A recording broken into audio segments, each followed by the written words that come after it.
whenever you're considering, should I start a loyalty program for my store, there's a couple things I'd recommend to think about. First of all, you'd want to take an assessment of the current customers and your current customer base, right?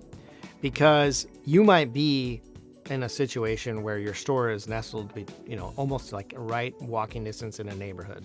You might be in a high traffic area where you're near a gas station. And so in comparison to both two, let's take those two for example, you would probably want to build some loyalty if you're nestled in a strip mall next to a neighborhood versus if you're in a gas station or right next to a gas station, because it's not necessary to incentivize a person who's already going to go in and grab some pizza and some gas and whatnots.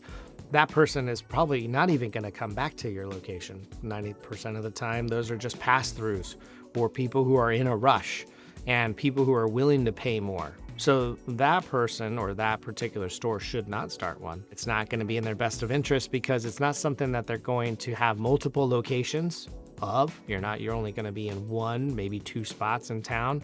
If you have two stores or three in the other part of town, it would be in his best interest to attract the neighborhoods or the people who are around his community to come back before they depart to somewhere else. If they're going to go to the downtown area, if they're going to go shopping, they could save it. Hey, let's go shop at ABC store because I've got a loyalty program and I like to support Bill or Bob or whoever. I want to go back and get my points. I want to earn my cash, right? Because I'm always consistently shopping there.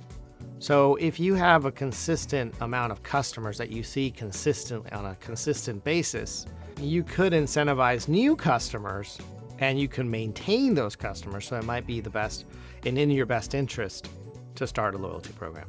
All right. So after you've assessed that, then you'd want to assess the next part of it would be like, what would be the best type of program for my customers? Should it be a point program, a percentage program? Should it be a rewards program based on how much they spend? Like if you spend X amount, then you get access to these allocated products. Some stores like to do that. Is it something that you're going to reward them on a percentage for every dollar they spend?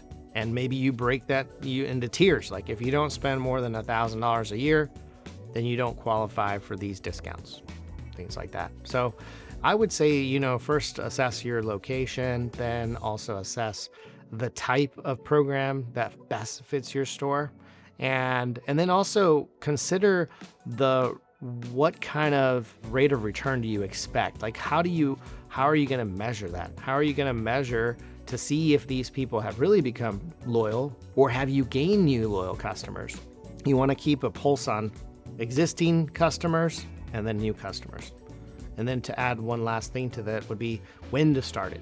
I would say the best time to start is when you change your solution. Whenever you switch over to a new point of sale solution, it's the best time to change. We like to tell our customers that, if you're starting with a new solution, the customer sees it, your employees see it, it's time for change, and it's time for the customers also to adopt new things. And that's when they're most open, right? So you can start collecting the information, adding them into your system. So, yep, those are the things that I recommend when it comes to loyalty.